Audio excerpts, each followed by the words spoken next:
খবরে দেখলাম পশ্চিমবাংলার মুর্শিদাবাদ জেলার বহরমপুরে একটি বেসরকারি হসপিটালে প্রায় 2.5 বছর ধরে একটি নার্স ডিউটি করছিলেন।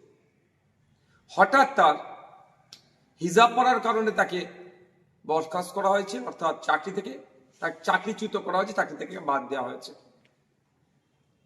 আমি ভেবে অবাক হচ্ছি, আমরা কোন রাজ্যে বসবাস করছি? একজন নার্স, তার কাজ হচ্ছে ডিউটি করা, যতটুকু ডিউটি ওর আছে করবেন, পরিষেবা দেবেন।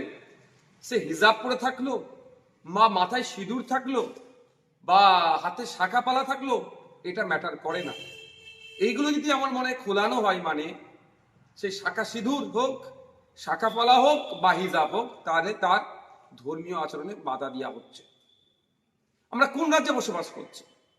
এই দিন দেখার জন্য কি সংখ্যালঘু মুসলিম সমাজের মানুষেরা, ধর্মনিরপেক্ষ সমাজ মানুষেরা তৃণমূলকে ক্ষমতায় তৃতীয়বারের জন্য এনেছিল?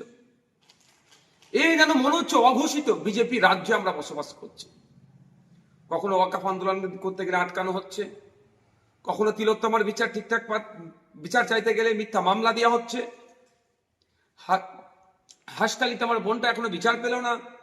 একের পর এক 26,000 চাকরি বাতিল হচ্ছে দুর্নীতির জন্য। ঠিক উত্তরপ্রদেশের চাকরি দুর্নীতি বাতিল হয়েছে। যেন অঘোষিত বিজেপি রাজ্যতে আমরা বসবাস করছি। আমরা এই কাণ্ডের জন্য চরম ধিক্কার নিন্দা জানাচ্ছি। অবিলম্বে স্বাস্থ্যমন্ত্রী তথা মুখ্যমন্ত্রীকে এই বিষয়ে হস্তক্ষেপ করতে হবে, এর কড়া একটা বিহিত করতে হবে। সাথে সাথে আমি হসপিটাল কর্তৃপক্ষকে বলবো, যে এই ধরনের নির্দেশনা দিয়েছে তার বিরুদ্ধে ব্যবস্থা গ্রহণ করুন। অবিলম্বে এই ধরনের অবাঞ্ছিত মন্তব্য, অসংসদীয় মন্তব্য, অসাংবিধানিক মন্তব্যকে আপনারা প্রত্যাহার করুন।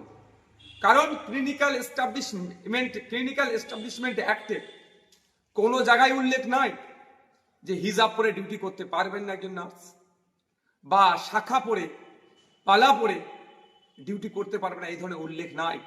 তাহলে আপনারা কে? ক্লিনিক্যাল এস্টাবলিশমেন্ট অ্যাক্টকে আপনারা ভায়োলেট করছেন, ফান্ডামেন্টাল রাইটসকে আপনারা ভায়োলেট করছেন, ধর্মীয় স্বাধীনতা হস্তক্ষেপ করছেন। এগুলো মেনে নেওয়া যায় না। আর এটা নতুন নয়, এর আগে অধ্যাপিকাকে অপমানিত হতে হয়েছে। মাননীয় মুখ্যমন্ত্রী যেখানে নিজে হিজাব পরে ভোট চাইতে চলে যাচ্ছেন, সেখানে একজন হিজাব পরে তার কর্মক্ষেত্রে তার এই স্বাধীনতাটুকু নাই কেন? ঠিকঠাক করে কাজ করতে পারছে, তাকে চাকরিচ্যুত হতে হচ্ছে। এ অন্যায় মেনে নেওয়া যাবে না। আমি ধর্মনিরপেক্ষ মানুষকে বলবো, আমরা ভুলে যাচ্ছি না এই রাজ্য সরকারের আমলে চাকরি নিয়োগ পরীক্ষাতে আমার হিন্দু সমাজের মা বোনেদেরকে শাখাপালা বলে খুলে পরীক্ষা কেন্দ্রে ঢুকতে বাধ্য করেছিল। নওশাদ সিদ্দিকী তখনও প্রতিবাদ করেছে। এখন মুসলিম সমাজের একটি মহিলাকে হিজাব পরার জন্য চাকরিচ্যুত করেছে, তার জন্য প্রতিবাদ করছে।